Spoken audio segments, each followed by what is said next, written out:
So, very good morning to all of you. App पे कितना दिखा रहा है? ऐप पे कितना दिखा रहा है? अरे वो एक दूसरे चैप्टर।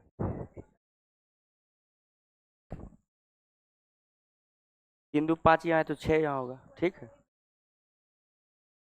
6 ठीक है। बढ़िया बेटा, जल्दी से आज थोड़ा सा ज़्यादा ही काम करना है, क्वेश्चंस ज़्यादा करना है। कल भी क्वेश्चंस किए थे, याद है ना? लास्ट क्वेश्चन छोड़ के गए थे। आज भी आगे क्वेश्चंस करना है, लेकिन कुछ इम्पोर्टेंट से बात करना है। ठीक है, तो आज रिफ्लेक्शन कंप्लीट करना, फिर कल से रिफ्रैक्शन पढ़ेंगे हम लोग। यहाँ तक में कोई दिक्कत हो तो आप बता सकते हैं, अदरवाइज हम लोग आगे बढ़ेंगे।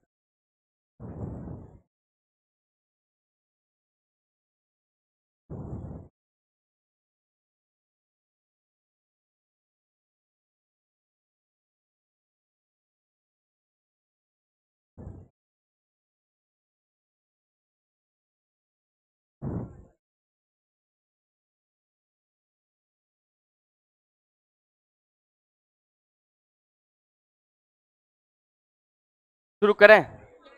पिछले क्लास बस बस बस बस दीदी, हाँ। पिछले क्लास में हम लोग पढ़े थे मैग्निफिकेशन, मिरर फार्मूला और मैग्निफिकेशन पे बेस्ड क्वेश्चंस हम पिछले क्लास में कर चुके थे। आप कहिए तो एक क्वेश्चन जो होमवर्क में दिए थे उसको मैं सॉल्व कर दूं। यस, तो सॉल्व कर देते हैं। क्वेश्चंस क्या था एक बार जरा हमें पढ़ के बताइएगा। हाँ, where should an object be place so that concave mirror. Okay, you have given, जो दिया हुआ उसको लिखिए बेटा। चलिए, concave mirror. Okay, concave mirror दिया है, फोकल लेंथ बोलिए 10 सेंटीमीटर। मिरर कॉनकेव है तो -10। आगे बोलिए। Double in size, double in size का मतलब हो गया, चूंकि कॉनकेव मिरर जो है मैग्नीफाइड इमेज रियल भी बनाता है और इन्वर्टेड भी बनाता है। तो m बराबर हो सकता है +2 हो, m बराबर -2 हो। पूछा है ऑब्जेक्ट क्या होगा। तो बेटा दोनों केस को सॉल्व करेंगे जब m बराबर +2 हो जाए। +2 होने का मतलब है मैग्निफिकेशन पॉजिटिव है, इसका मतलब है कि इमेज वर्चुअल है। अगर बेटा m इज इक्वल टू -2 है तो इसका मतलब इमेज जो है वो रियल है। क्लियर है क्या?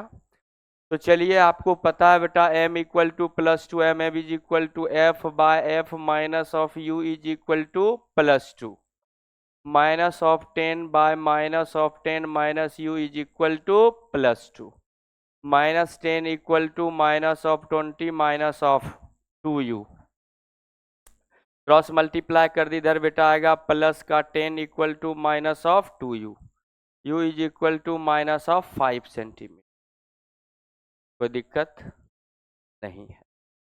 10 case two m equal to -2 हो, अगेन लिख सकते हैं -2 is equal to f by F minus of u, -2 equal to -10 minus of u। ध्यान रहे अननोन का साइन पुट नहीं करना है। +20 +2u equal to -10, 2u equal to -30, u is equal to -15 centimetre. इसका मतलब object, where should object be placed, तो object placed at 5 और 15 centimetre in front of concave mirror. या तो 5 पे रख दो या तो 15 पे रख दो। क्या बेटा बोलिए ना, क्या हुआ? आ गया? आ गया था लगभग लोगों का, सबका इधर पीछे मोहल्ला में। नहीं किए थे सॉल्व? नहीं किए थे बेटा सॉल्व? आप ही से पूछ रहे हैं? हाँ, कल नहीं आए थे? क्या बोले बेटा? क्या बोले, बोले जल्दी से। अच्छा, आए थे, क्लास में नहीं आए थे। बहुत सुंदर बेटा, असली ज्ञान तो बाहर ही मिलता है, क्लास में क्या। ओके बेटा, चलिए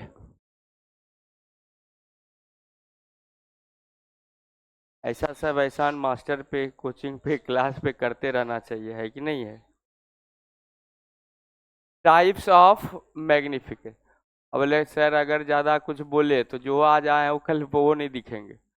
टाइप्स ऑफ, हाँ इसीलिए तो बोले टाइप्स ऑफ मैग्निफिकेशन। अरे बहुत दिखता है कि इधर उधर घूमते हुए मिलता है बहुत सारा लोग की। टाइप्स ऑफ मैग्निफिकेशन बात करते हैं, मतलब क्या है, टाइप्स ऑफ मैग्निफिकेशन। और आप कह रहे हैं ऑफ कहाँ गया, ये क्या है ऑफ, टाइप्स ऑफ मैग्निफिकेशन। हम क्यों कर रहे हैं टाइप्स ऑफ मैग्निफिकेशन, क्यों पढ़ रहे हैं, क्योंकि बात समझिएगा बेटा, बस समझ गए काम खत्म, यही क्वेश्चन आएगा, आता है, आप देखेंगे PYQ।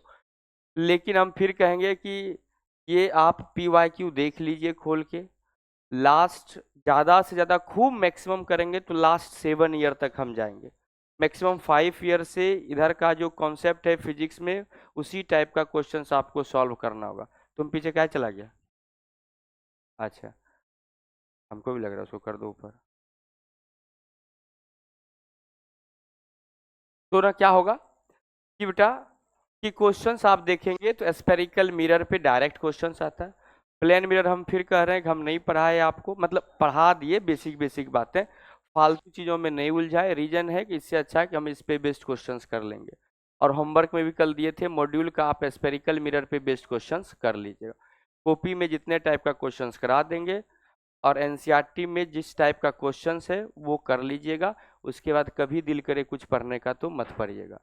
बाकी आप देखेंगे इधर उधर बाकी सोर्स इनफाइनाइट है, बहुत सारा आलतू फालतू चीज़ पढ़ाया जाता है, तो आप उसको मत पढ़िएगा। जितना छोटा कंटेंट रहेगा उतना अच्छा है, क्योंकि अगर क्वेश्चन उलझा देगा वैसे भी तुमसे नहीं बनेगा। इसीलिए कि जिस टाइप का क्वेश्चन आ रहा है बार बार, लास्ट हम 15 ईयर 13 ईयर 30 ईयर तक का जो भी है सारा अच्छा क्वेश्चन IIT का JEE का जो है सब हम कवर कर देंगे। बस आपको नोट्स तक ही सीमित रहना। एनसीईआरटी में 23 क्वेश्चन दिया हुआ है, पहले ही बोले उसको बेटा धीरे धीरे बनाते रहिए। लेकिन एनसीईआरटी का सॉल्व एग्जाम्पल जरूर सॉल्व कीजिएगा, वो बोर्ड एग्जामिनेशन में सॉल्व एग्जाम्पल ही आता है।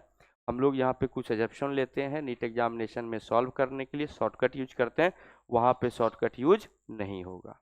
ठीक है, तो टाइप्स ऑफ मैग्निफिकेशन बात करें, बोले सर टाइप्स ऑफ मैग्निफिकेशन का क्या मतलब है सर। मैग्निफिकेशन मतलब मैग्निफिकेशन है, और क्या टाइप हो सकता है, मतलब हमारे लिए इस बात से रखता है ये चीजें। बट टाइप्स ऑफ मैग्निफिकेशन, तो मेरे लिए दो बात है सर। लेट से कि कोई मिरर आपने बना दिया, ये हमने एक मिरर ले लिया, स्फेरिकल मिरर ले लिया।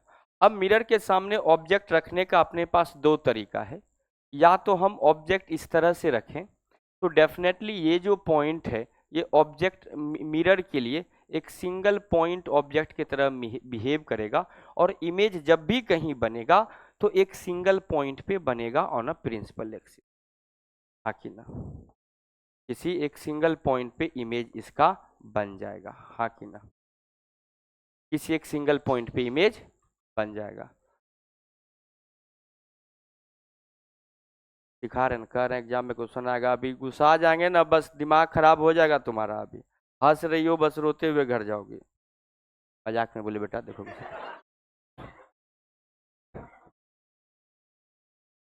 देखो इधर, ये ऑब्जेक्ट, ये ये ऑब्जेक्ट है, ये इमेज है, अगर इस तरह से तो डेफिनेटली एक पर्टिकुलर पॉइंट पे इमेज बनेगा। लेकिन हम अगर बात कर ले बेटा इसी का दूसरा केस, कि अगर हम किसी को प्रिंसिपल एक्सिस के अलोंग अगर प्लेस कर दें, प्रिंसिपल एक्सिस के अलोंग प्लेस करने का मतलब है कि अगर हम ऑब्जेक्ट को कुछ इस तरह से मतलब एक्सियल पोजीशन पे प्लेस कर दें, इस बार ये ए और ये बी, इस बार तो हमारा ये ए था और ये बी था, तो ये हमारे पास बी डैश और ये ए डैश था। तो अगर इस ऑब्जेक्ट का अगर इमेज फॉर्म होगा तो डेफिनेटली आप जानते हैं सर कि अगर सेंटर से पीछे अगर ये ऑब्जेक्ट है तो इस ऑब्जेक्ट का डिमिनिश्ड इमेज बनेगा। अगर ऑब्जेक्ट का ये पॉइंट अगर यहाँ है तो तो डेफिनेटली इमेज का जो पॉइंट होगा, एक पॉइंट तो इसका बनेगा ए इंड, बी इंड का इमेज बनेगा, एक दूसरा ए इंड का इमेज बनेगा।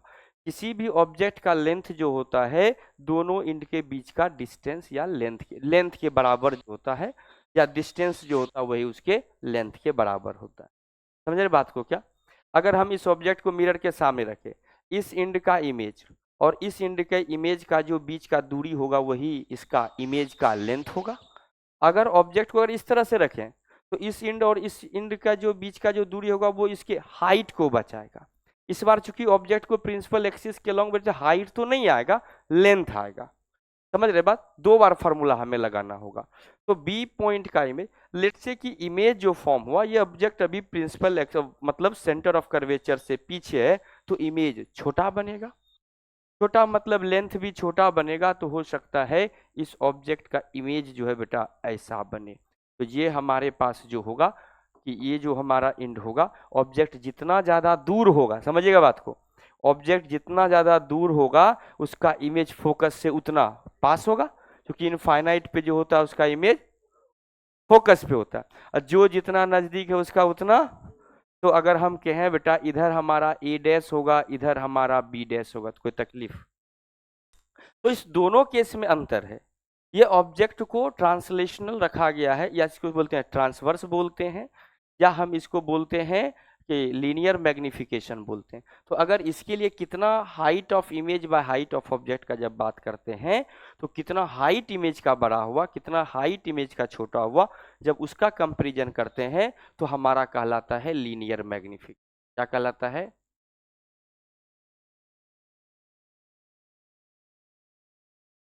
लीनियर मैग्निफिकेशन कहलाता है, या इसी को बोलते हैं लीनियर बोलते हैं, या इसको बोलते हैं ट्रांसवर्स, या इसको बोलते हैं क्या? ट्रांसवर्स। लीनियर बोलते हैं या ट्रांसवर्स मैग्निफिकेशन बोलते हैं बेटा। तो ट्रांसवर्स मैग्निफिकेशन और लीनियर मैग्निफिकेशन एम टी नाम देते हैं, टी फॉर ट्रांसवर्स। कोई दिक्कत? तो बेटा transverse magnification is equal to, आप सब जानते हैं, height of image by height of object, that is equal to minus of v by u, that is equal to f by f minus of u, that is equal to f minus of v by f। ये already हम लोग पढ़ चुके हैं।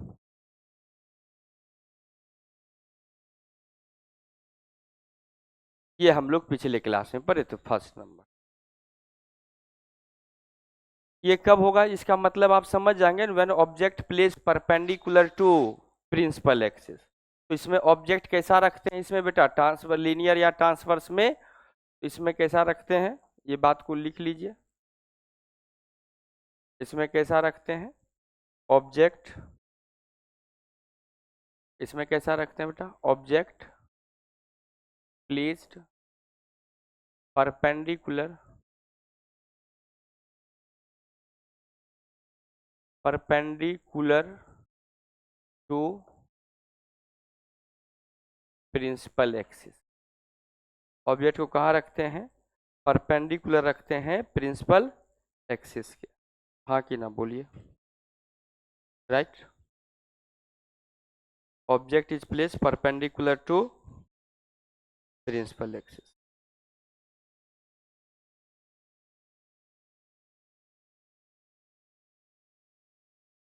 ठीक है क्या? और इसी को एक नाम और देते हैं, वो भी नाम लिख देते हैं, हो सकता है। ट्रांसवर्स, लीनियर, और इसको बोलते हैं लेटरल भी, लेटरल मैग्निफिकेशन। ऑब्जेक्ट को कहाँ रखा जाएगा? Perpendicular to principal axis. दूसरा हम लोग बात करते हैं बेटा, second one, second one.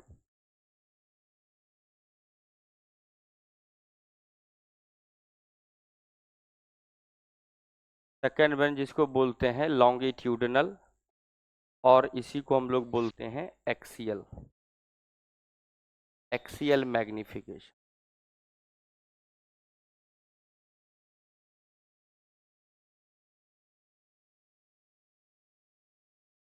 Axial magnification क्या बोलते हैं? Axial magnification. एक्सियल का मतलब क्या हुआ बेटा? आप ट्रांसवर्स का मतलब जानते हैं ना, कि एक्सिस के परपेंडिकुलर हुआ, परपेंडिकुलर मतलब हुआ ट्रांसवर्स, लॉन्गिट्यूडनल मतलब अलोंग द एक्सिस। एंड हम लोग बात कर रहे हैं बेटा लॉन्गिट्यूडनल हो या यहाँ पे एक्सियल, मतलब एक्सिस के अलोंग ऑब्जेक्ट को रखा गया है। जैसे आपको कहा जाए 4 centimetre tall object place in the front of mirror, इसका मतलब है टॉल का बात कर रहा है, मतलब वो उसके हाइट का बात कर रहा है। जब मैग्निफिकेशन निकालेंगे तो लीनियर निकालेंगे या ट्रांसवर्स निकालेंगे या लेटरल निकालेंगे। समझ रहे बात को, जो लीनियर मैग्निफिकेशन पढ़ते हैं। अगर बात किया जाए का 4 centimetre object place along the principal axis, that is the कौन सा निकलेगा मैग्निफिकेशन? लॉन्गिट्यूडनल निकलेगा या एक्सियल निकलेगा। अब आपको पता है कि कैसे निकालेंगे मैग्निफिकेशन। मैग्निफिकेशन एक्सियल या longitudinal equal to M L is equal to M L is equal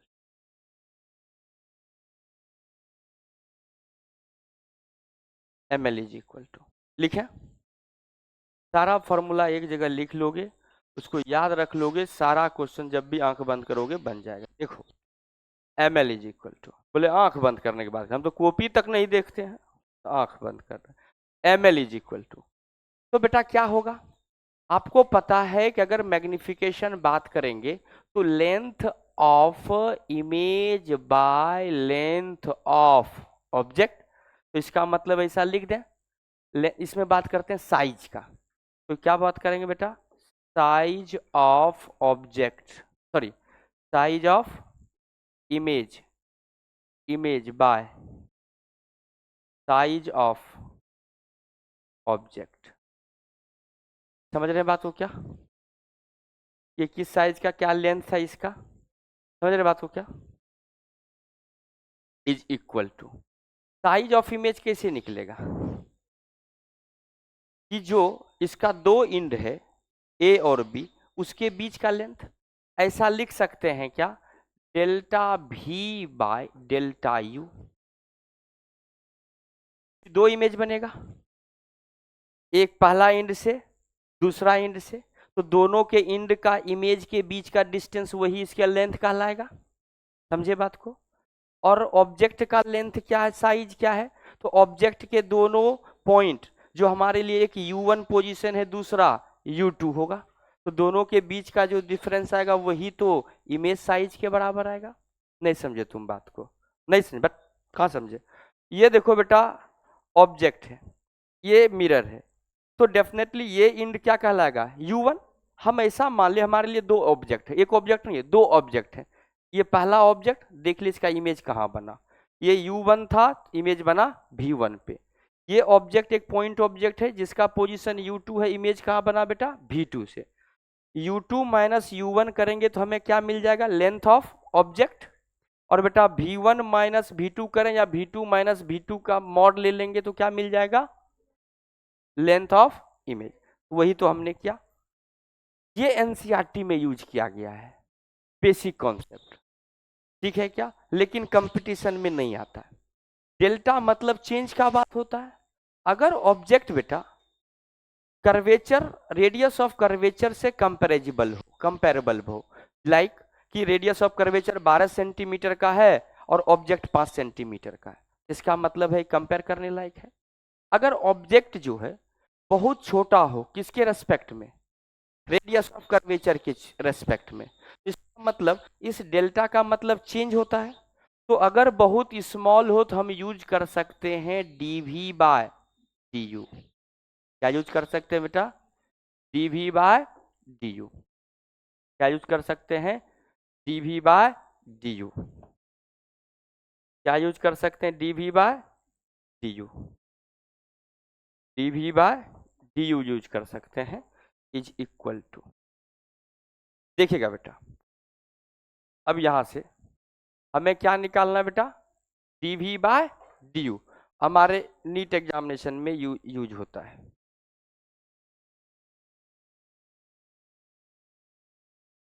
for short object we use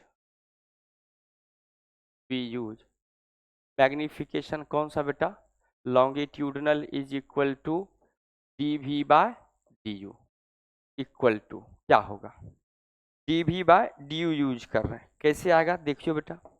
आपको पता है mirror formula 1/f is equal to 1/v plus of 1/, तो बेटा differentiate both the side with respect to U कर लें, क्या कर दें, तो देखिए तो क्या आएगा बेटा, हमें चाहिए D V by D U, okay U के रेस्पेक्ट में कर दीजिए, डिफ्रेंशिएट बोथ साइड, अरे क्या ये सब बात लिखें कि डायरेक्ट कर दें, कहाँ डेरिवेशन थोड़ी आता है, तो डायरेक्ट लिखते हैं D by 1/f by D U is equal to D of 1/v by D U plus of 1/u D by D U.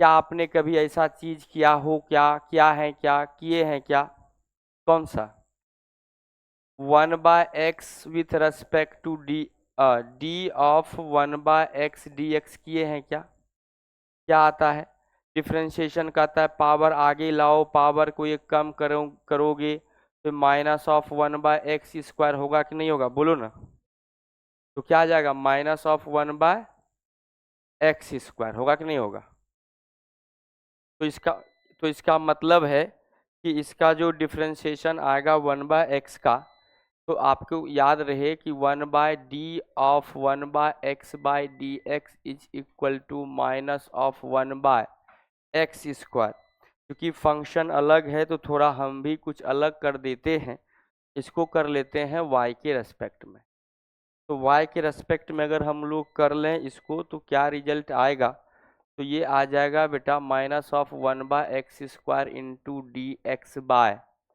D Y, गोला मेथड याद होगा। तो चलिए बेटा ये फोकल लेंथ जिस भी मिरर के लिए बात करेंगे वो कांस्टेंट होता है, तो ये टर्म क्या हो जाएगा, 0 is equal to minus of 1/v² minus of D V by D U plus of minus of 1/u² D U by D U, D U by D U खत्म, तो देखो तो इधर क्या लिख सकते हैं बेटा, 1/v² by D V by D U is equal to, ऐसा होगा बेटा 1/v² minus D V by D U is equal to, देखिए बेटा क्या होगा,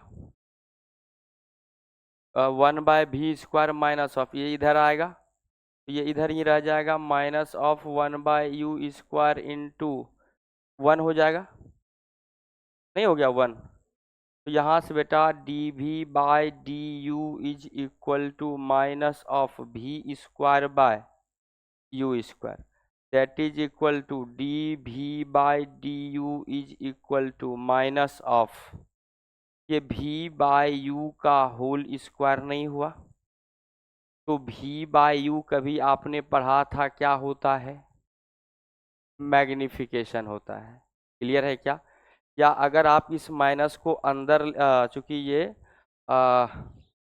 माइनस है,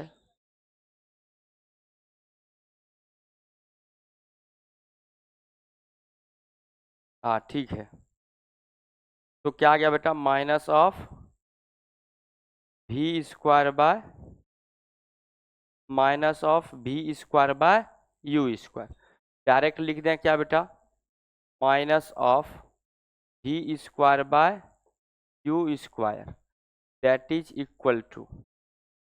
equal to minus of f by f minus of u का whole square, that is equal to f, कितना लिखेंगे, डायरेक्ट लिख देते हैं मैग्निफिकेशन ऑफ ट्रांसलेशनल का होल स्क्वायर, बात शायद आप समझे या नहीं समझे, आप हमें बताइए।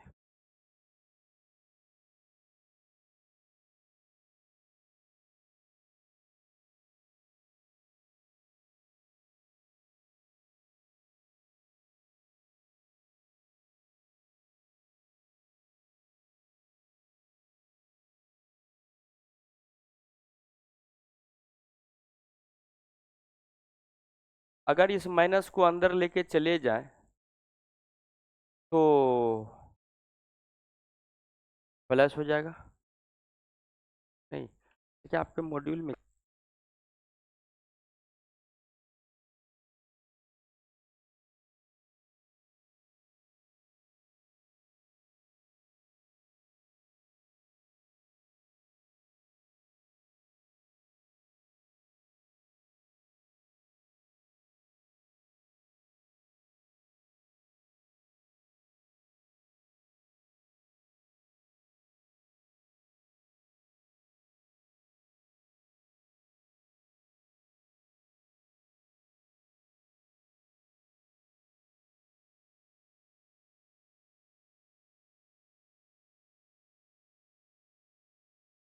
सही,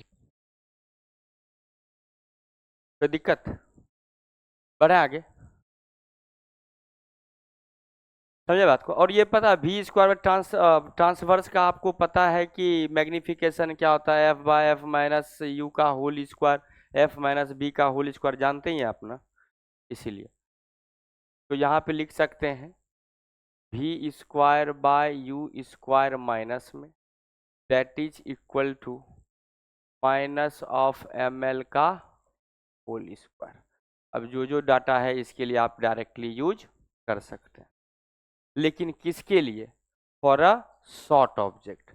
ये दोनों जो फॉर्मूला है ये किसके लिए बेटा? ये दोनों फॉर्मूला किसके लिए बेटा? For short object only, bracket में नीट। नीट एग्जामिनेशन में अभी तक ऐसा ही आया है, लेकिन क्योंकि जो अगर जो है, अगर ऑब्जेक्ट जो है, अगर साइज जो है, रेडियस शॉर्ट ऑब्जेक्ट किसको बोलेंगे? जब object side is the less than the size of radius of curvature. नहीं समझे बात को? कब होगा शॉर्ट ऑब्जेक्ट? कौन कहलाएगा शॉर्ट ऑब्जेक्ट? वो होगा कि ऑब्जेक्ट जो साइज हो लेस देन हो किससे? लेस देन रेडियस ऑफ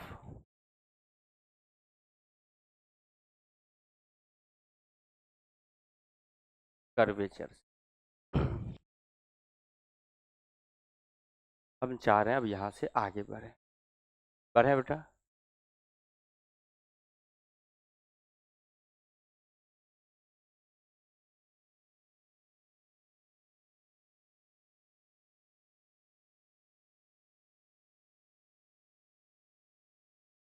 क्या सोच रहे हैं? सोचते काहे नहीं, कुछ सोचो। AITS का रिजल्ट आ गया, कितना नंबर आया? अपना ही बताएंगे ना। कितना? 190, सब मिला के? कोई बात, अरे इसमें हंसने क्या बात है भाई? अब जो लोग हंस रहा होगा उसको तो वो दिया भी नहीं होगा, बहुत सारा लोग, है कि नहीं? किसी पे हंसना बहुत आसान है कि नहीं? सब पेपर मिला के जीरो भी आ जाए, वो बच्चा बहुत अच्छा है जो एग्जाम नहीं दिया है कि नहीं है? माइनस में आएगा तो वो भी अच्छा है, जो हिम्मत तो कर रहा है ना। अरे लड़ रहा है, हार गया, थोड़ा कम आ गया तो इससे क्या है? लेकिन वैसा तो नहीं ना कह रहा है। कल कम से कम 5 मैसेज आया होगा 11th वाला बच्चा का, सर संडे को काम है सर, ITS छोड़ सकते हैं? बोले नहीं। बोले अगर छोड़े तो 1 सप्ताह सस्पेंड हो जाओगे। सर जरूरी काम है सर। क्या जरूरी है? सर प्रिपरेशन नहीं हुआ है। अब प्रिपरेशन नहीं हुआ, अरे आप पहले से प्रिपरेशन कीजिए उसका, है कि नहीं है? अब एग्जाम के एक दिन पहले प्रिपरेशन करेंगे तो डर तो लगेगा ही। बढ़े बेटा आगे, समझ गए ना बात को? Okay, then next type number 3। Type number 3, 3 number, जिसको बोलते हैं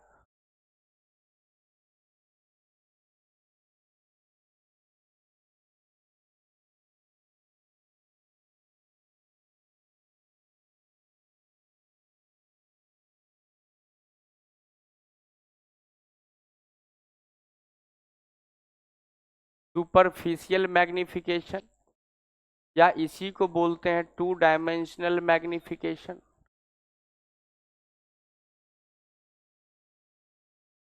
या इसी को और बोलते हैं एरियल।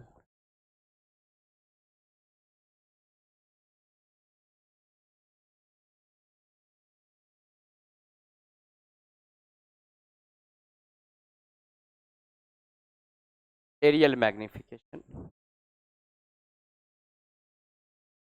मैक्सिमम कितना आया, कितना आया तुमको? हाँ, 450 ही आया है। ये कैसे हो रहा है? ये थे कितना है? 500।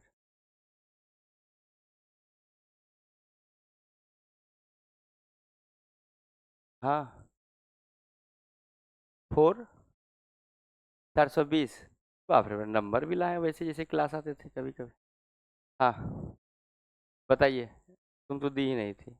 तब देखें, तब पर भी हंस रही थी 190 नंबर पे, हैं? सब देख रहे थे। हाँ बोलिए, बगल में। नहीं दिए थे। ये सब काम बेटा पहले कर लेना चाहिए था, है कि नहीं? टेस्ट छोड़ देना है कि नहीं? हाँ, कितना एरिया? 584। बस। उधर नहीं दिए थे। हाँ, जो सब नहीं दिए थे उनके लिए स्पेशल थैंक्स है।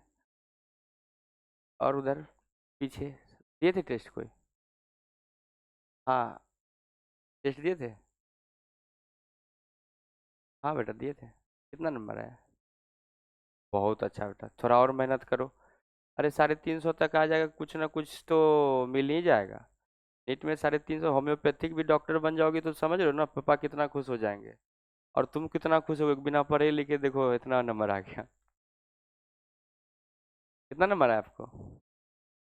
हाँ, 454। सही है। इधर नहीं दिए थे, आप देखो। फिर भी हंस रहा था 90 नंबर पे, 190। नहीं हंस रहा था। हंसना भी नहीं चाहिए कभी भी।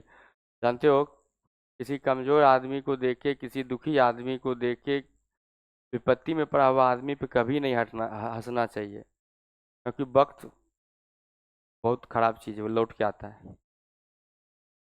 दिए थे। कितना आया? ठीक है, 505। अच्छा, लेकिन ओवरऑल नंबर इतना कम का आ रहा है भाई? इवनिंग वाला बैच सही।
नंबर नहीं आया था फिजिक्स में, इतना कम आया था। वो बोला बबल भरने में लगातार गलती हो गया उसका, 9 क्वेश्चन। तो ऐसा हो जाता है जनरली, है ना? तो 655 उस बच्चे को मैक्सिमम आया है। इस बैच से भी आ जाता, 600 पार करता, लेकिन 600 नहीं करता। तो वो प्रेम का तो उसका भी शायद तो गलती हो गया था इस उम्र में। तो बाकी तो ना 655 नंबर आया, कल हमको आके दिखा ले सर 655 आया। समझ रहे हैं बात को? और माइल्ड स्टोन भी टेस्ट होता है ना, देखते हैं कि 2-4 नंबर थोड़ा ज़्यादा ही रहता है आप लोगों से। जबकि सबसे अच्छा बैच सारे सर भी कहते हैं, जैसे कि कैसा, जो बॉटनी जूलॉजी और केमिस्ट्री वाले लोग हैं ना, उनके पास 8-8 बैच होता है। 8 बैच में वो लोग जाते हैं। 8 बैच में आके का फीडबैक जब देते हैं तो कहते हैं सबसे अच्छा बैच 161 ही है। तो 4 ही बैच में जाते हैं। हम 4 बैच में जाते हैं, 3 ट्वेल्थ में जा रहे हैं, तो तीनों ट्वेल्थ में हम मानते हैं कि सबसे अच्छा बैच यही, शांति से पढ़ता है सब कुछ सब मामले में, लेकिन फिर भी तुम्हारा नंबर नहीं आता है। क्यों? कुछ तो कारण रहा होगा ना। पता है क्या, हम जो सोचते हैं कि कम से कम इस बैच से अगर अच्छे से अगर रिजल्ट होगा ना, तो कम से कम 10 रिजल्ट तो खूब आराम से हो सकता है। लेकिन क्या है ना कि तुम लोग बहुत ज़्यादा ओवर कॉन्फिडेंस में हो, चाहे वो गर्ल्स हो चाहे बॉयज हो, ओवर कॉन्फिडेंस कि अरे हमको तो आता ही है, 500 नंबर आ रहा है कम है क्या, 400 नंबर आ रहा है अब कितना आएगा, है कि नहीं। ये सबसे बड़ा चीज़ ना गलती हो जाता है।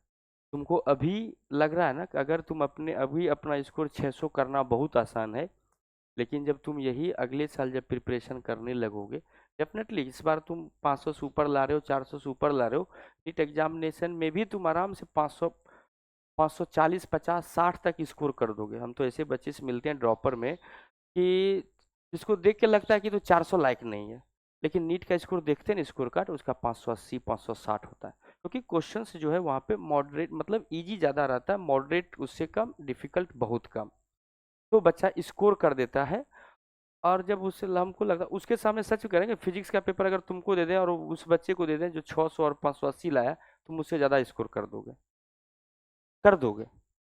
लेकिन जब तुम वही जब ड्रॉपर में जाओगे ना, तुम खुद नहीं कर पाओगे, और फिर अगले साल जो 12th आएगा वो तुमसे ज़्यादा स्कोर करेगा। क्यों? क्योंकि एज जितना कम होता है, गेनिंग कैपेसिटी, सोचने का कैपेसिटी उतना ज़्यादा होता है, और उसके पास क्या है ना कि वो ओवर थिंकिंग ज़्यादा करने लगता है कि अगर ऐसा हो जाए वैसा हो जाए। तुम ड्रॉपर बैच में जाओ, तुमको एक भी बच्चा ऐसा नहीं मिलेगा, मतलब अगर क्लास का स्ट्रेंथ अगर 100 है, 50 ऐसे स्टूडेंट होंगे जिसका स्कोर 450 से ऊपर होगा। 450 से स्कोर ऊपर होता है, वही बच्चा फिर सोचता भी है कि हम नीट का एक बार फिर से प्रिपरेशन करें। कई लोग का स्कोर 500 से ऊपर भी होता है, फिर भी फाइनेंशियल कंडीशन नहीं होता, प्रिपेयर नहीं करता है। कई ऐसे भी बच्चे होते हैं खूब अच्छा मार्क्स ला रहा है, सोचेगा कि हम ऑनलाइन ही कर लेते हैं, कोचिंग कौन जाएगा करने के लिए, वो ऑफलाइन में चला जाता है, तो वो सब तो सिलेक्शन से लगभग बाहर ही हो जाता है। फिर उसके बाद जो है कि कुछ बच्चे ऐसे भी मिलेंगे कि जिसको कि नंबर तो इस बार कम आया, उसको पता था अपना गलती कि मेरा गलती कहाँ हुआ, वो सोचता गलती नहीं करें, उसको 150 200 नंबर भी आता है अगर नीट एग्जामिनेशन, तो भी वो नेक्स्ट ईयर ना बहुत अच्छा करता है। आप देखते होंगे ना, कोचिंग वोचिंग वाला सब ऐड करता है, देखते होंगे 190 नंबर से डायरेक्ट 693 पहुंचा दिया। कैसे हुआ भाई? वो पढ़ाई नहीं था, या हो सकता है एग्जाम में उसका कुछ तबीयत खराब हुआ नहीं हो पाया, या हो सकता है कुछ ऐसा मिस्टेक हो गया जिसके कारण उसका अच्छे से मार्क्स नहीं आया, और वो हम तो लगभग 7 साल मेडिकल कॉलेज में रहे, भैया के साथ और उनका दोस्त सब ऐसे भी लोग थे जो डीजे चलाता था, नहीं डीजे वाला काम होता, ये सब वाला काम करता था, वो सब नीट क्वालिफाई करके आया था। ऐसे भी लोग को जानते हैं पर्सनली, हालांकि वो अभी दरभंगा में क्लिनिक भी चला रहे हैं, पटना में भी कंकड़बाग में चलता है, और पीजी का ऑर्थो ऑर्थोपेडिक डॉक्टर होता है ना, पटना मतलब बिहार में गोल्ड मेडलिस्ट, सबसे टॉप रैंक उन्हीं का था पीजी में। एमबीबीएस में भी बहुत अच्छा था, अपने कॉलेज में जो है कॉलेज के वो टॉपर रहे थे, लेकिन यूनिवर्सिटी टॉपर नहीं थे। जो यूनिवर्सिटी टॉपर होता है उसको गोल्ड मेडल मिलता है, गोल्ड मेडलिस्ट है। और उनका पता है कंडीशन कि 12th में 2nd डिवीजन है, और ऐसे उसमें कोचिंग फॉर्मेट था नहीं, बोला ऐसे ही पढ़ते थे, बस टीचर बोल दिया कि तुम तो फेल कर रहे हो 12th में। बोला हम कुछ नहीं किया, एनसीईआरटी लिए पढ़ना शुरू किया, बोले हमको ये डर बैठ गया, बोला हम अक्टूबर से पढ़ना, नवंबर से पढ़ना, मतलब सितंबर अगस्त से पढ़ना हम शुरू किए थे, और वो 12th के साथ ही सेलेक्ट हो गए। अगर तुम 12th के साथ सेलेक्ट होके जाओगे ना कॉलेज में, तुम सबसे आगे भागोगे, क्योंकि जो 5 साल 6 साल से तैयारी करके आया उसका तो सोचने की क्षमता कम हो जाता है, और जो जितना तेज सोचेगा जितना तेज भागेगा वो जितना उतना आगे बढ़ेगा। तो जनरली गोल्ड मेडलिस्ट या टॉप रैंकर जो पीजी में होता है, वो कम एज के बच्चे होते हैं। ज़्यादा एज वाले क्या होता है कि वो पीजी करते करते ही कहानी खत्म, एमबीएस करते करते ही बूढ़ा हो जाता है, तथा अब आगे नहीं हो पाएगा। जैसे हम लोग जो किसी चीज़ को उतना शार्पली नहीं सोच सकते जितना तुम सोच सकते हो। तो बस हमको तो यही लग रहा है कि बस तुम्हारे अंदर ना ये बात बैठ गया है कि 450 आया तो कितना अच्छा नंबर है, 580 नंबर आया कितना अच्छा तो नंबर है, लेकिन सोचिए ना, रिजल्ट देखे होंगे टॉपर को कितना, शायद 670 या 72 आया है। 615 है। अच्छा 716 है। सोचिए ना, 720 में 720 AITS का है, 716 है। जो भी है, सोचिए ना वो कौन कर रहा है। वो वही बच्चा कर रहा है ना जो तुम्हारे साल 12th में है और तुम्हारे साथ एग्जाम देगा। और आप अपना रैंक देखिए कि आप कहाँ हैं। पूरे ऑल इंडिया का एवरेज परसेंटेज अगर बता दें, 26 लाख में से 26,000 बच्चे को मेडिकल कॉलेज बहुत मुश्किल से मिलता है। हम 26,000 ही मान रहे हैं, डिवाइड बाय 26 लाख।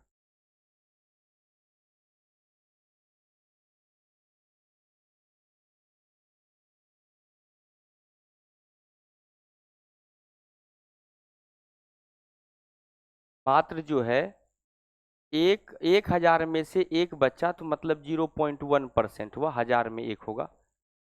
मतलब अगर 1,000 में एक बच्चा है तो 100 में 0.1% होगा। सोच लीजिए कि आपका रैंक कहाँ है। अगर 100 बच्चे का बैच है तो ऑल इंडिया लेवल पे अगर से 100 बच्चे का बैच आप पढ़ा रहे हैं, उसमें से एक बच्चे का सिलेक्शन होगा। समझ रहे हैं क्या, कितना टफ कंपटीशन है। 1,000 में से कितना, सॉरी 1,000 में से एक, 100 में से तो 0.1 हुआ। समझिए कि अगर हम 4 बैच पढ़ा रहे हैं तो एक बच्चे का सिलेक्शन होता है। समझिए कि ऑल इंडिया लेवल पे मेरा परसेंटेज सिलेक्शन का रेशियो और ऑल इंडिया लेवल का रेशियो सिलेक्शन का सेम है। और किसी भी इंस्टीट्यूट का सिलेक्शन का रेशियो अगर 1% है तो समझ लीजिए कि वो 10% बच्चा उसी का मेडिकल कॉलेज में है। नहीं हो गया, 1% कर रहे हैं उससे वो 10 गुना नहीं हुआ। इसका मतलब है कि ऑल इंडिया लेवल से उसका कितना, अगर 26,000 सीट है तो उसका 10 मतलब 1% का 10 गुना वो रिजल्ट दे रहा है। अगर पूरे इंडिया में अगर 0.1% बच्चा सेलेक्ट हुआ तो मेरे यहाँ से 1% हुआ, तो उससे ऑल इंडिया लेवल के कंपेरिजन में हमारे यहाँ 10 गुना ज़्यादा सिलेक्शन हुआ। ये रियलिटी बेटा, इसको आपको देखना पड़ेगा, है कि नहीं है। आपका कंपटीशन सिर्फ और सिर्फ जो है एक ही चीज़ से है, वो कंपटीशन है आपका 670-80 नंबर से। तब आप सेफ जोन में थोड़ा मन के लायक कॉलेज मिले। 650 तक भी आता है तो हम उम्मीद करते हैं कि मिल जाएगा, लेकिन अगर नहीं मिला 5 नंबर के लिए तब। समझ रहे बात क्या। तो आपका लड़ाई किसी और से नहीं है, 720 वाला साहब का नहीं है लड़ाई, उससे भी लड़ना भी नहीं है। आप कम से कम 680 से तो लड़िए। आप सोचते कि नहीं नहीं, हमको 580 नंबर आ गया, इतना तो अच्छा है, बैच में तो दूसरा रैंक है। सब बराबर ही है। जो नहीं भी टेस्ट दिया उसके लिए भी, जो नहीं माइनस में तीनों सब्जेक्ट में आ रहे वो, और आप 580 लगे, तब फिर से एक ही लाइन में खड़े होंगे अगले साल नॉट सेलेक्टेड में। एक ही लाइन में होंगे सब, फिर दौर वहीं से शुरू होगा। सबके लिए समय फिर सबसे फिर से जीरो से शुरू करना होगा। यही तो इसका खासियत है कि नहीं। तो आपको करना होगा।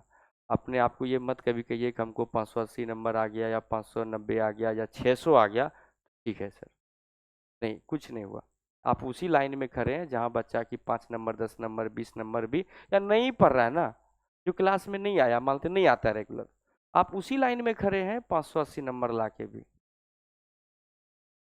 आप 490 या 600 नंबर भी, 620 भी लाके उसी लाइन में खड़े हैं कि जो बच्चा कुछ नहीं पढ़ रहा। इससे अच्छा कम से कम वो कुछ तो कर रहा है, घूम रहा है, जिंदगी भी तो जी रहा है ना। तुम फालतू का अपना जिंदगी को तकलीफ भी दे रहे हो, कोई फायदा नहीं है।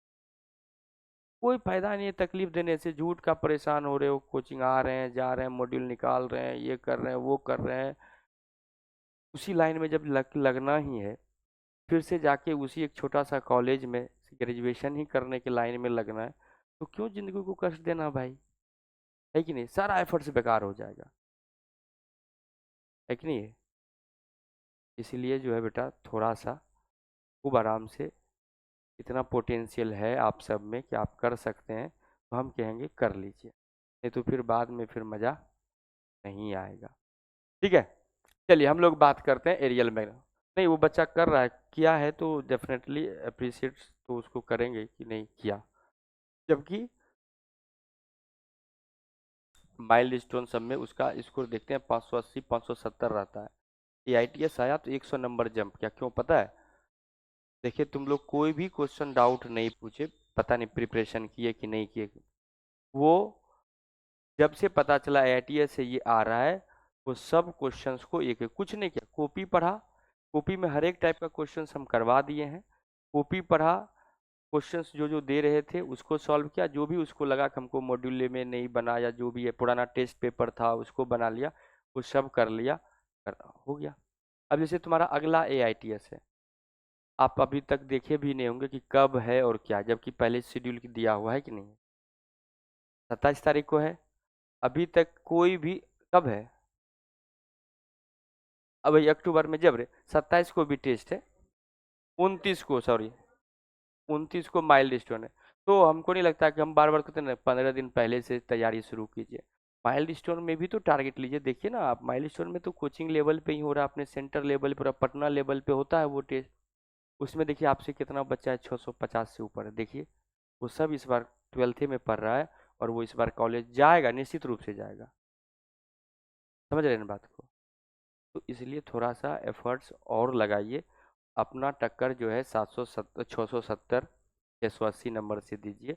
ऐसा नहीं कि चलो इस बार कितना अच्छा तो नंबर आया हमको, तो सब झूठा दिलासा है कि नहीं है? चलिए बाकी आगे आप देखिए जैसा भी हो। हम बात करते हैं बेटा सुपरफिशियल मैग्निफिकेशन। सुपरफिशियल मैग्निफिकेशन का क्या मतलब हुआ? सुपरफिशियल मैग्निफिकेशन का मतलब हुआ बेटा 2 डायमेंशनल मैग्निफिकेशन। आई बोलो ना हाँ या ना, इतना इमोशनल होके काम नहीं करना बेटा, जिद से काम करना है। नहीं सर करना है तो भाई करना है, सब कुछ अपने जगह। हमको इस बार सिलेक्शन लेना है, क्या करना, नंबर लाने के लिए क्या करना होगा, जितना भी मेहनत कर रहे हैं और बढ़ाना होगा, बढ़ा लेंगे, इसमें क्या हो गया? अरे यही ना, हम देखते हैं ना, जैसे नज़र मिलता लगता करे कौन है, सबका तो देखते हैं, सब सब्जेक्ट तो अच्छा ही है भाई, सच कहते हैं।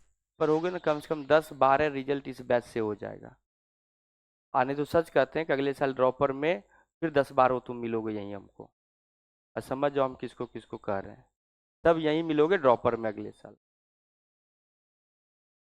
है कि नहीं? जो नहीं बोला ड्रॉपर में तुम रहोगे नहीं, देखो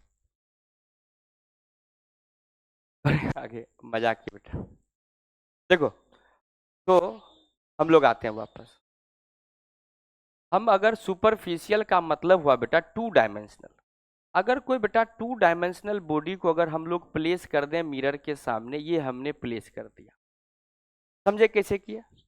ये बेटा मिरर है, इसको हम किस तरह से प्लेस कर रहे हैं, इस तरह से रख दिए, समझ रहे बात को? क्या कोई कार्ड होता, कोई कार्ड होता, कार्ड नहीं है मेरे पास,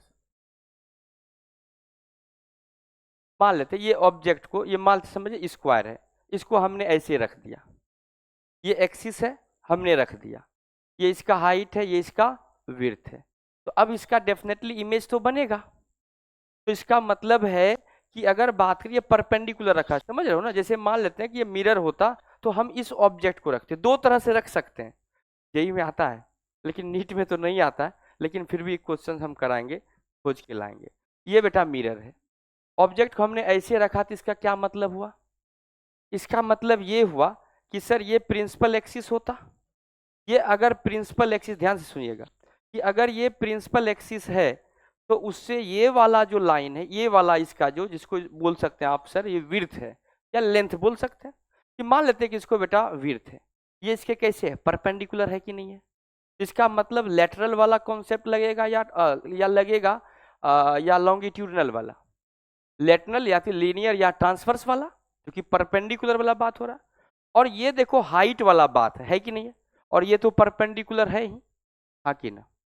ये तो केस हुआ, बोले सर इसमें क्या होगा, दोनों जो है लेंथ में भी चेंज होगा अकॉर्डिंग टू ट्रांसवर्स मैग्निफिकेशन, और विड्थ में भी चेंज होगा अकॉर्डिंग टू ट्रांसवर्स मैग्निफिकेशन।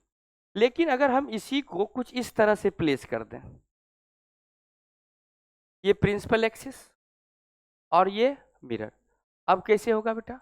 कि बोले कि सर ये तो ट्रांसवर्स के अकॉर्डिंग हुआ और ये एक्सियल के अकॉर्डिंग हुआ, समझ रहे हैं बात को? क्या दोनों में अंतर होता है, जेई में तो कॉन्सेप्ट क्वेश्चंस आता है, है ना। लेकिन अभी नीट में नहीं आया तो एक क्वेश्चन हम कराएंगे, अभी अपने यहाँ यहीं तक आया है तो इसी को हम लोग पहले डिस्कस कर देते हैं, वो फार्मूला लिख लेंगे, क्वेश्चन से बात समझेंगे, ठीक है क्या।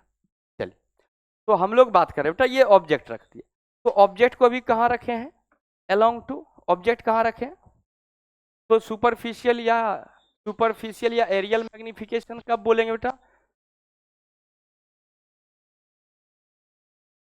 कब बोलेंगे बेटा, जब ऑब्जेक्ट कैसा हो, बोलो, ऑब्जेक्ट या two dimensional object, object placed perpendicular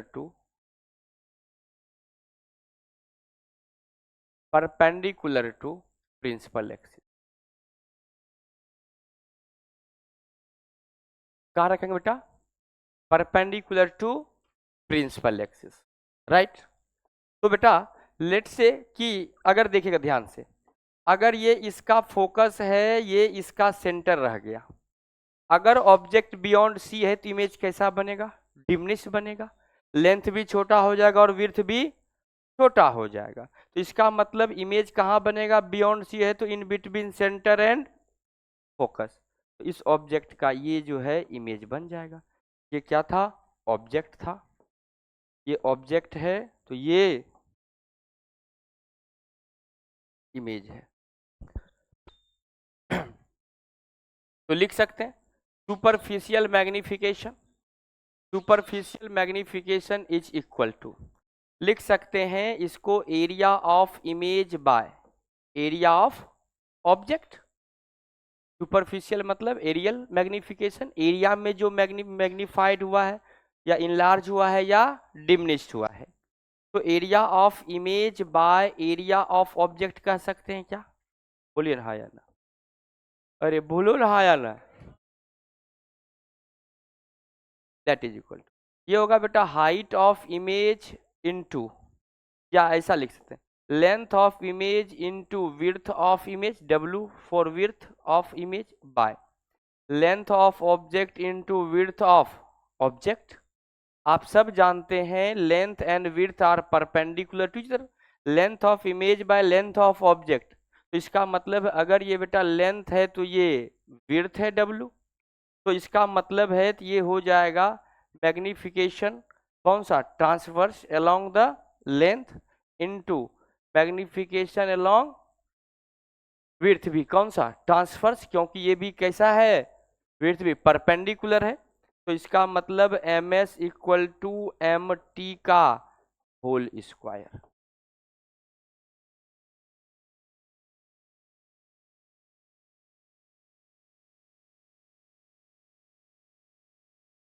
अगर हम लोग बात करें, जनरली ऐसा बात करते हैं, जब ऐसा हो इस लिख देते हैं,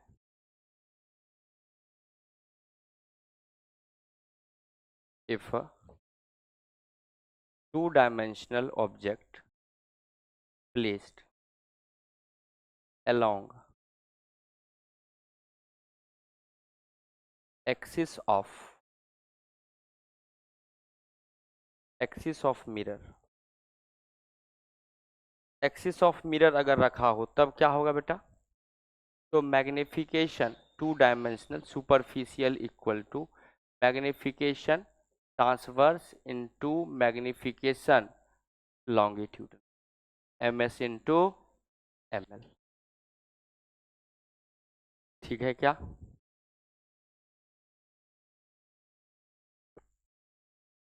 बढ़े आगे,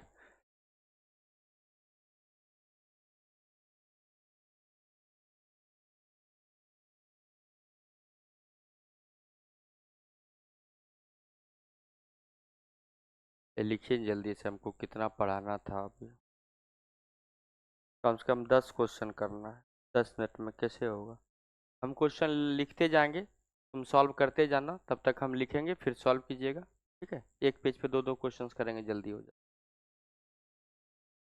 समझे ना बात को, ये case along the axis object को कैसे रखेगा, इसका भी फोटो बना दें क्या, बोलो ना हाँ या ना।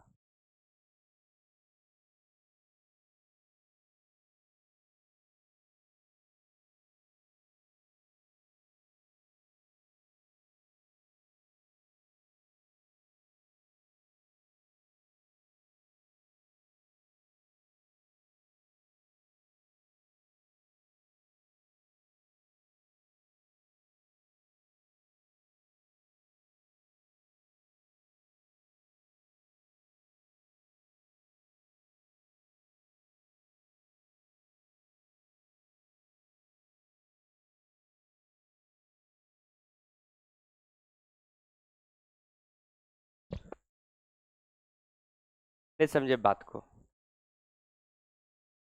समझे कि नहीं? हम अगर मिरर इधर लगा हुआ, हम ऐसे खड़े हैं, इसका मतलब मेरा ये जो हाइट है वो भी एक्सिस के परपेंडिकुलर है और विड्थ भी जो है एक्सिस के परपेंडिकुलर। लेकिन मिरर उधर लगा, हम ऐसे खड़े हैं। इस बार क्या हो गया बेटा कि ये जो मेरा लेंथ हुआ वो अलोंग द एक्सिस हुआ, तो इसमें कौन सा लगेगा? कौन सा? Longitudinal magnification. और ये हाइट के अकॉर्डिंग ट्रांसवर्स, दोनों को मल्टीप्लाई कर देंगे। समझे बात को कि नहीं? बढ़े आगे। यस, अब इस पे क्वेश्चंस करेंगे तो बात समझ में आएगा। नेक्स्ट बढ़ते हैं अब आगे। बना लिया फिगर? हम जितना सजाते हैं उतना सजाने लगते हैं, इसलिए तो लेट लगता है।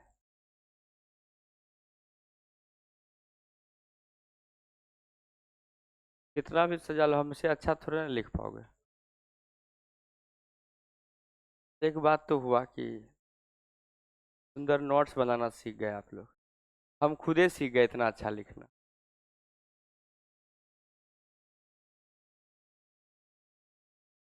बात समझे कि नहीं?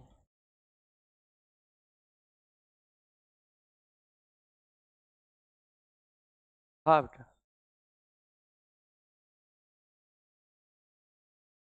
हाँ, देखो बेटा कि अगर बात करें कि एरिया में कितना मैग्निफिकेशन होगा, उसी को हमने कहा सुपरफिशियल मैग्निफिकेशन। अब एरिया तो होता है लेंथ इंटू विड्थ, तो लेंथ में कितना मैग्निफिकेशन हुआ? That is the length of image by length of object. और विड्थ में कितना मैग्निफिकेशन हुआ? तो width of image by width of object. वही तो हमने लिखा। है? ये M T transfer, M T into M T. इसके लेंथ वाला के लिए भी क्या, क्योंकि ये दोनों क्या है, प्रिंसिपल एक्सिस के पैरेलल है, तो लीनियर मैग्निफिकेशन या उसी को ट्रांसफर्स बोलते हैं। तो लीनियर मैग्निफिकेशन लेंथ के लिए क्या यूज होगा? लीनियर मैग्निफिकेशन की लेंथ एक्सिस के परपेंडिकुलर है, विड्थ जो है वो भी एक्सिस के परपेंडिकुलर है, तो उसमें भी क्या लगेगा? Transverse magnification.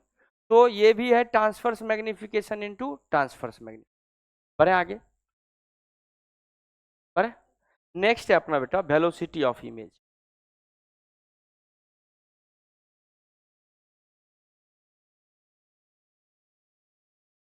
Velocity of image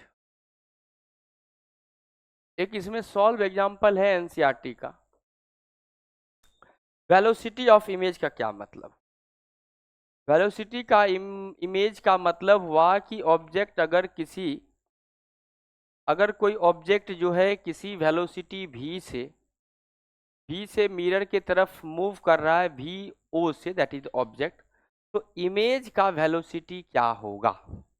आप सब जानते हैं कि अगर ऑब्जेक्ट मिरर की तरफ मूव कर रहा है तो इमेज जो है सर वो मिरर से दूर जाएगा, है ना? किस केस में? स्पेरिकल मिरर के केस में।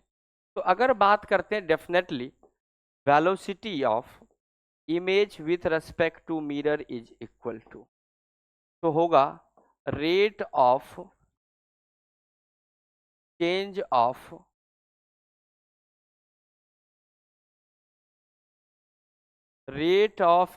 Of position of image with respect to mirror. बाकी ना यही होगा क्या? यही होगा कि मिरर के रेस्पेक्ट में जिस रेट से चेंज कर रहा है। अगर हम लोग बात करते हैं तो अगर हम लोग यहाँ बात करें mirror formula 1/f equal to 1/v plus 1/u, अगर डिफ्रेंशिएट कर दें both the side with respect to t, तो क्या रिजल्ट आएगा? d of 1/v/dt plus of 1/u/d/dt। ये तो बेटा 0 is equal to minus of 1/v² into dv/dt minus of 1/u² into du/dt। तो अगर देखें बेटा तो हम लोग लिख सकते हैं 1/v² into dv/dt is equal to minus of 1/u² into du/dt। तो dv/dt is equal to rate of, हाँ, रेट अरे ये क्या लिख दिया, हाँ v not v for d v, it's not, हम मेरे मन में चलने लगा acceleration, v is the position of object, okay. तो इक्वल टू माइनस ऑफ लिख सकते हैं भी square into you square into d u by d T. तो ऐसा हम लोग लिख सकते हैं कि velocity of image with respect to mirror equal to negative of, ये v square by you square लिख सकते हैं into velocity of object with respect to mirror. होगा कि नहीं होगा? भी, ये भी बेटा पोजीशन था ना, तो इसका मतलब हो गया velocity of image with respect to mirror equal to minus of V square into you square into velocity of object with respect to mirror, या equal to minus of magnification transverse का whole square into velocity of object with respect to mirror.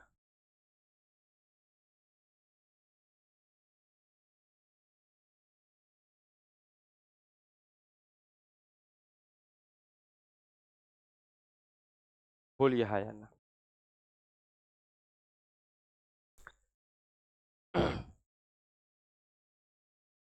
लिख सकते हैं V by U का whole square है, मतलब V by U का whole square minus of भी बाई यू का होल स्क्वायर वही होगा जो भी स्क्वायर बाई यू स्क्वायर होगा, और माइनस ऑफ भी बाई यू क्या है, मैग्निफिकेशन, लीनियर मैग्निफिकेशन है ना। एम टी फॉर ट्रांसफर्स या लीनियर बोलते हैं, लॉन्गिट्यूडनल के लिए एम एल का बात करते हैं, और वो जो हो वो क्या होता है बेटा, m t equal to square of,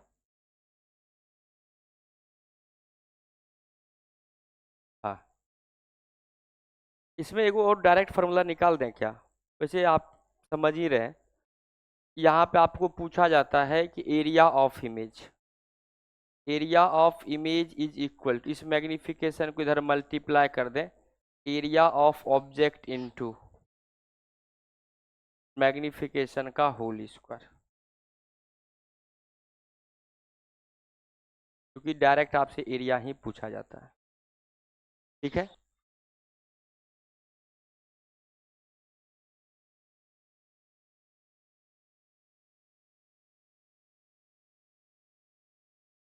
ठीक है यहाँ तक लिखें क्वेश्चन। अब बेटा एक एक करके फटाफट, 15 मिनट है, सब क्वेश्चन कैसे कर रहे हैं।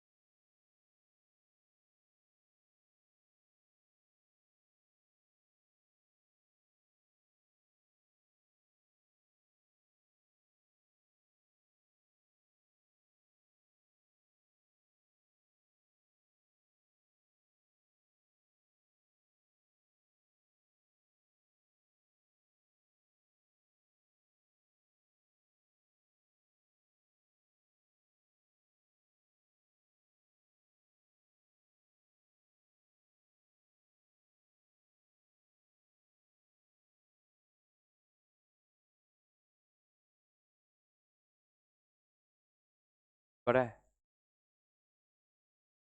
बढ़ जाए क्या भाई, 15 मिनट है, 10 क्वेश्चन है, कैसे होगा बताओ ना। मेरा मन कर रहा था पीपीटी बना लें, लेकिन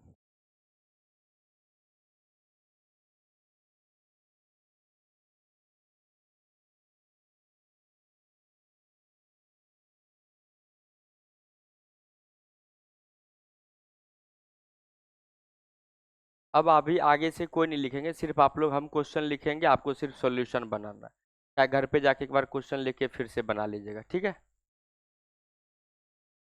अब बढ़े बेटा, चलिए शुरू करें। ओके, पहला तो एकदम आसान सा formula based direct question exam में आया हुआ है, आता है, जेई में भी आया हुआ, एन ऑब्जेक्ट इज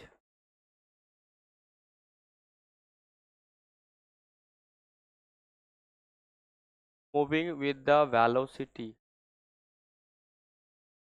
अब देखिए ये ध्यान रखिएगा, और ये भी ना जनरली किसके लिए होता है बेटा, कि हमने इसलिए rate of change of position, अगर कोई लार्ज ऑब्जेक्ट रखा हो एक्सिस के अलॉन्ग मूव कर रहा हो तब तो ठीक है, लेकिन ना कि अगर शॉर्ट ऑब्जेक्ट हो तब तो ये फॉर्मूला वैलिड हो जाता है क्या, minus of v square by into velocity of image, तो ये ना शॉर्ट ऑब्जेक्ट के लिए हो जाता है।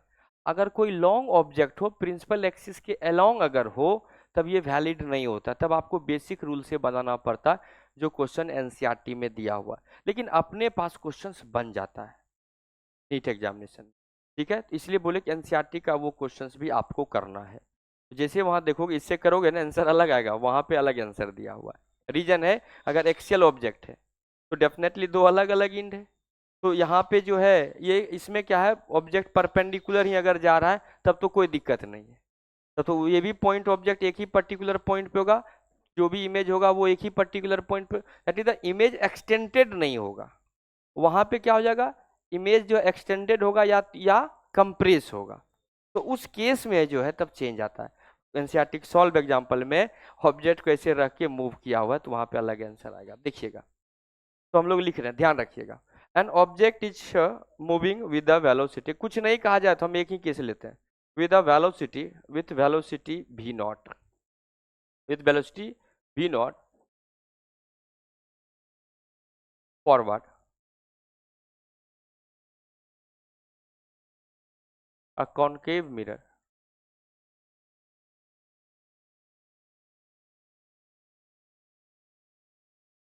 concave mirror of focal length, concave mirror of focal length f, an object is moving with the velocity v naught towards, not forward, towards concave mirror, forward क्या होगा भाई, towards concave mirror of focal length f, where the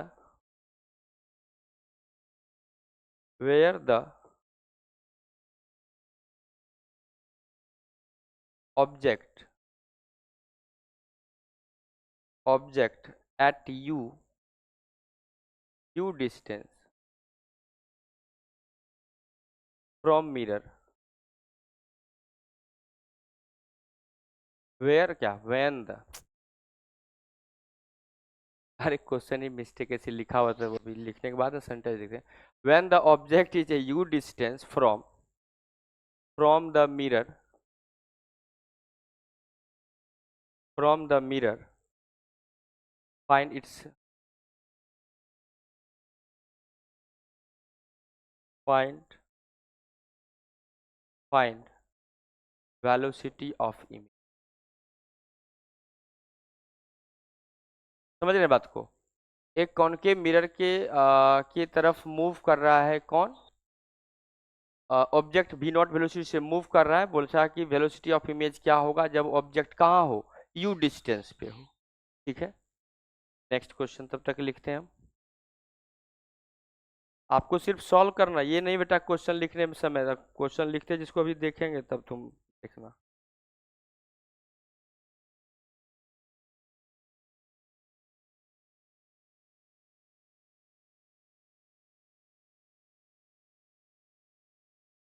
an object is moving with velocity 9 centimeter per second towards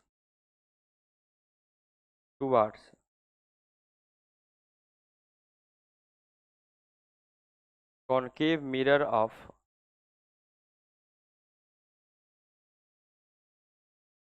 focal length 24 centimeter, when an object at a distance of 60 centimeter from the mirror, then find then find then find velocity of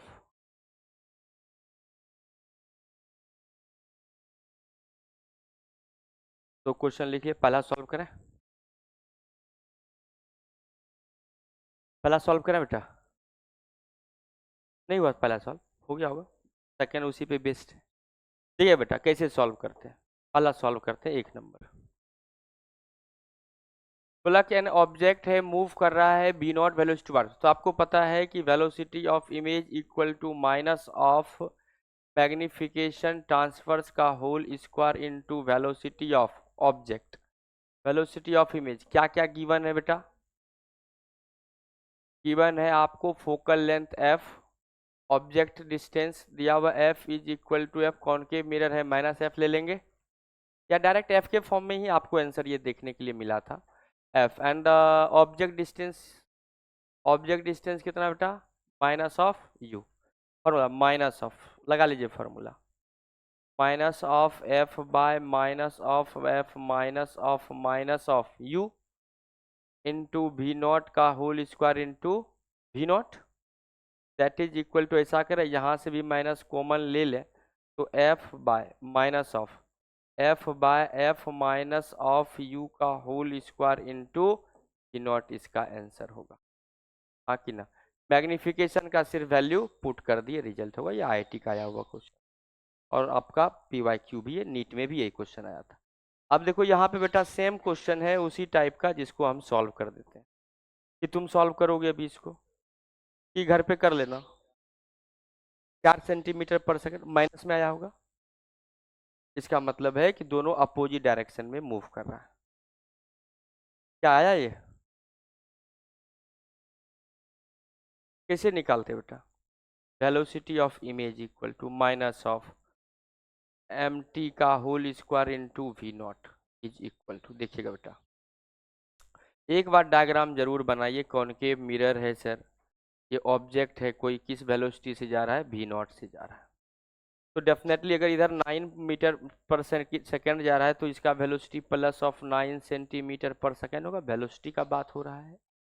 focal length f is equal to कितना होगा बोलिए, f is equal to minus of 24 centimetre, u is equal to minus of 60 centimetre, हाँ कि ना, put कर दें, v i is equal to minus of, v i equal to minus of f by f minus of u, minus of 24 bye minus of -60 का whole square into plus का 9 centimetre पर second, इसलिए हम plus minus लिख रहे हैं, आपको ज्ञान हो कि सर साइन कन्वेंशन अप्लाई करना है। तो बेटा ये माइनस तो पहले है, 24 माइनस में ये जोड़ेंगे तो plus 60 minus 24 I think 36 whole square into 9 centimetre पर सेकेंड,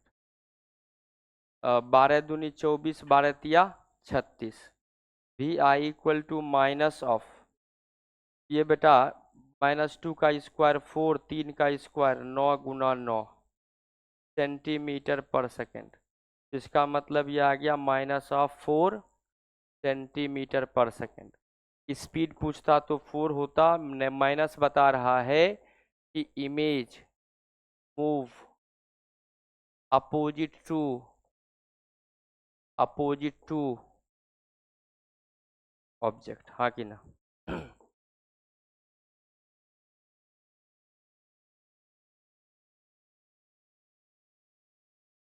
कोई दिक्कत, बढ़े आगे, अपना तो था नहीं, आगे बढ़ते हैं। समझ में नहीं आया तो बोलो, समझ गए थे ना, नेक्स्ट क्वेश्चन लिख रहे हैं।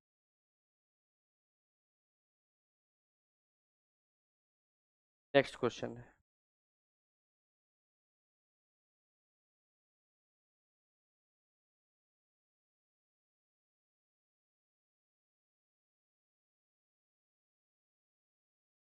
अ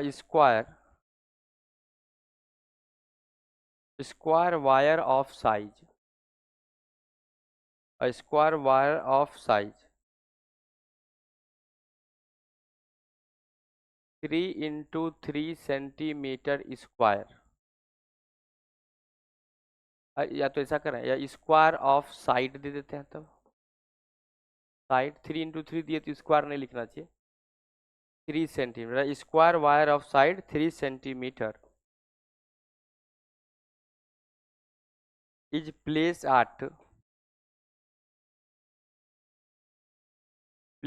at distance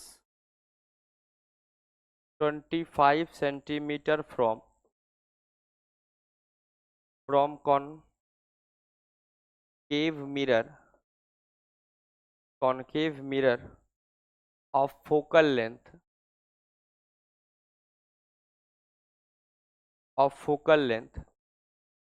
10 centimeter. Find the area of image formed.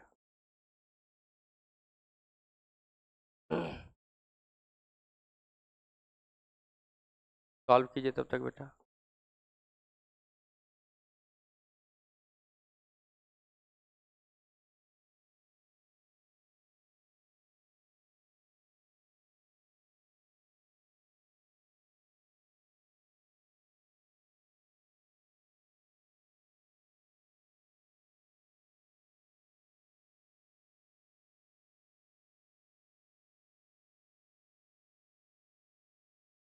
A thin rod of length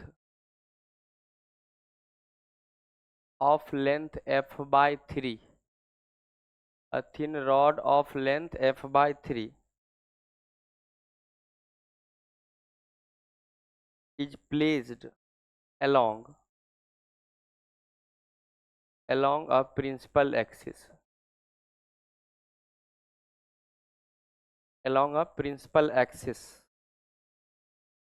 of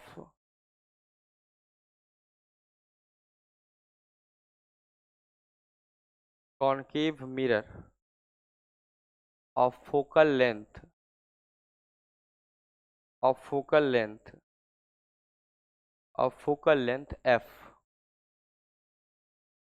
length f. Writing तो समझ में आ जाता है ना? such that its real and enlarged image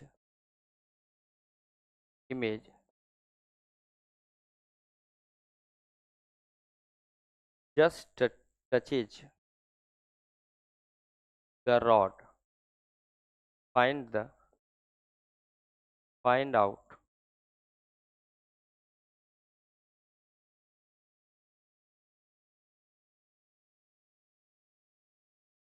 its magnification.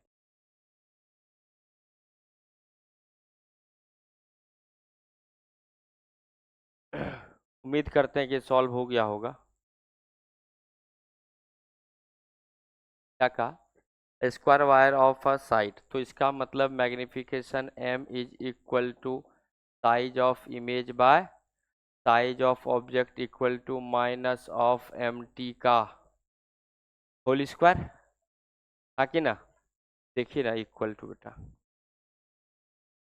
क्या क्या दिया है? u दिया हुआ, ये क्या है बेटा? u। फोकल ये क्या है? f। तो इक्वल टू आप जानते हैं minus of f by f minus of u का होल स्क्वायर होगा। तो यहाँ से लिख सकते हैं क्या? Area of image by area of object is equal to क्या लिख सकते हैं? माइनस ऑफ 10 बटे माइनस ऑफ 10 प्लस ऑफ 25 का होल स्क्वायर नेगेटिव में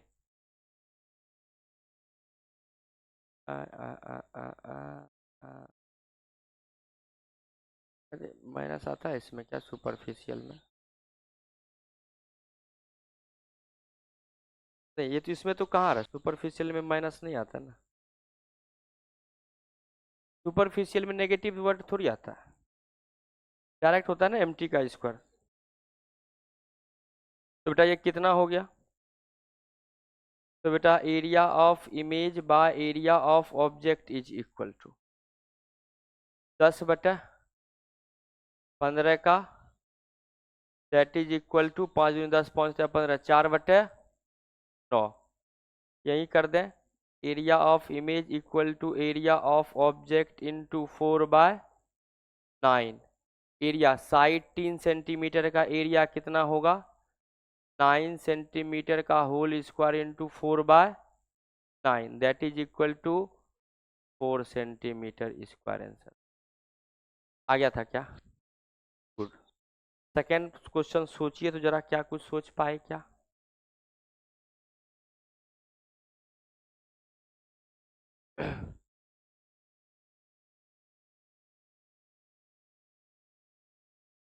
क्या? मैग्निफिकेशन 1, मैग्निफिकेशन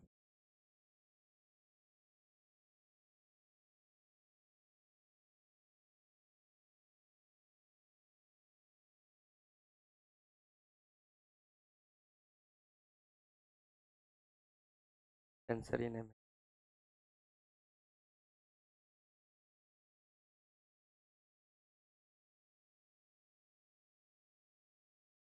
चलिए हम निकालें, आंसर नहीं बेटा मेरे पास, सॉल्व करें। सबसे पहले इस क्वेश्चन को ऐसे नहीं बनेगा, आपको सोचना होगा कि ऑब्जेक्ट को रखा कैसे गया होगा। चलिए, ये कॉनकेव मिरर रहा होगा, ठीक है। ये हमने प्रिंसिपल एक्सिस बना दिया, ये पोल मार्क किया, ये फोकस मार्क किया, ये सेंटर मार्क किया, राइट। समझिएगा, बोला कि ऐसा है कि रॉड का एक एंड एक दूसरे को टच कर रहा है और इमेज कैसा बन रहा है बेटा, लियर रियल और इनलार्ज। इसका मतलब इनलार्ज इमेज बनाने के लिए ऑब्जेक्ट को सेंटर से अंदर आना पड़ेगा। इसका मतलब है कि रॉड जो है, आप बताइएगा यस या नो कीजिएगा, रॉड कुछ इस तरह से रखा होगा या इधर रखा होगा इस तरह से, क्योंकि एक बात हमें पता चल गया कि एक इंड इसका सेंटर पे होना तय है। क्यों? क्योंकि जब एक इंड सेंटर पे होगा तभी तो उसका वो वाला इंड सेंटर पे ही होगा, और अगर इनलार्ज है तो दूसरा इंड को सेंटर के अंदर होना होगा, तब ये इंड जो है उधर सेंटर से दूर जाएगा, तब इमेज इनलार्ज बनेगा। जो इंड, जैसे मान लेते हैं बेटा, ये पॉइंट अगर ए है रॉड का, तो यही इंड ए डैश कहलाएगा। और अगर ये बेटा इंड बी है, तो जब इसका इमेज जब बनता, तब जाके ये इमेज कुछ इस तरह से बनता, तो आप कहते कि सर ये वाला जो इंड है ना, ये वाला जो इंड हुआ ना, ये आपके पास बी डैश हुआ, तभी तो इन लार्ज इमेज बनेगा। हाँ कि ना? समझ रहे हो? तभी ना सोच पाएंगे आप ऐसे बनेगा। हाँ कि ना? समझे कि नहीं बात को? अगर यही कहता डिमनिश रियल और डिमनिश, तो ऑब्जेक्ट को ऐसे नहीं रखते, इधर से रखते, इस तरह से रखते, तो ये इंड तो यहीं रह गया, इधर रहेगा। समझ रहे हो? तो इमेज इस बार किधर बनता, उधर बनता। बात समझे कि नहीं? हाँ कि ना? इसको दो दो ऑब्जेक्ट लेके आपको सोच लेना है। ओके, तो चलिए बेटा, तो इसको अब सॉल्व करें, सब कुछ पता ही है। तो अगर ये f/3 लेंथ का है तो ऑब्जेक्ट, तो डेफिनेटली ये पॉइंट अगर यहाँ पे रखा हुआ है एक इंच, इसका इमेज, तो दो ऑब्जेक्ट मेरे लिए हो गया। तो अगर बात करें एक u1, तो हमें u1 हमें निकालना कितना दिया हुआ है, वो दिया हुआ आपके 2f के बराबर। क्यों? कहाँ रखा हुआ है? सेंटर पे। तो बेटा v कहाँ बनेगा, v, तो v1 इज इक्वल टू कितना आ गया बेटा, 2f। अब दूसरे इंड के लिए सोचिए, किस इंड के, बी के लिए, for end A, for end A के लिए बात किए, फॉर इंड ए के लिए बात किए। हम लोग अब बात कर रहे हैं फॉर इंड बी के लिए बात करो, तो क्या आएगा, तो u बराबर कितना होगा, देखिए 2f माइनस ऑफ f/3। अरे ये इंड यहाँ है ना बेटा, ये सेंटर ऑफ कर्वेचर कितना डिस्टेंस हुआ, डबल ऑफ फोकस। अब उसमें से ये वाला डिस्टेंस कितना, f/3 माइनस नहीं करेंगे, कितना आएगा, 2f minus f/3, 5f/3 minus में फोकल लेंथ इक्वल टू कितना -f, तो इसको u2 नाम देंगे तो हमें v2 क्या निकलेगा, निकाल के बताओ, यूज करें फॉर्मूला, देखिएगा क्या आएगा। v2 is equal to 1/f equal to 1/v plus of 1/1 minus of f minus minus plus 1/5f/3 ऊपर जाएगा,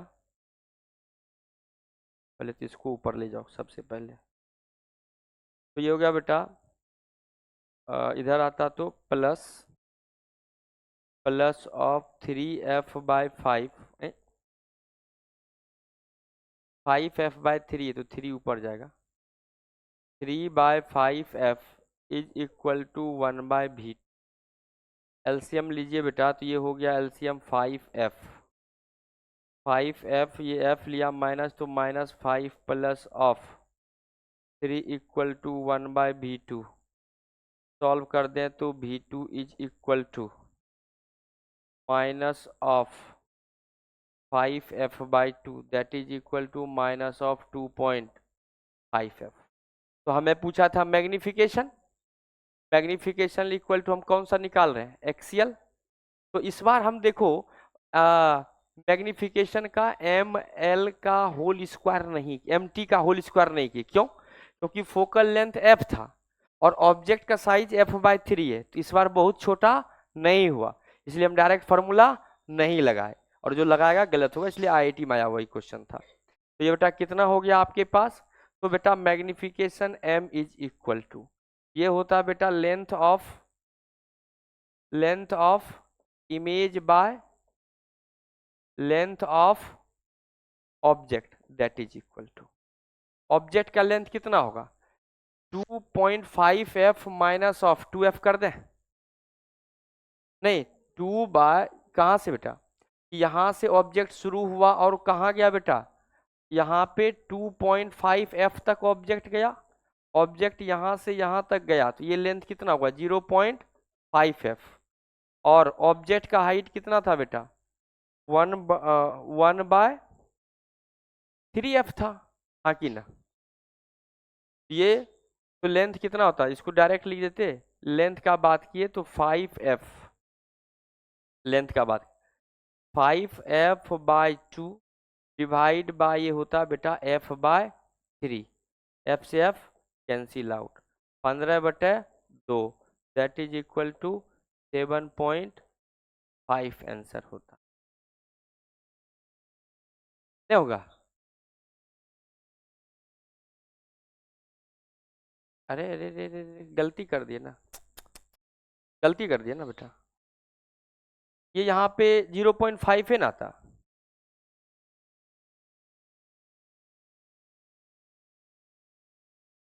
क्या होता, ये होता बेटा 1/2f डिवाइड बाय f/3,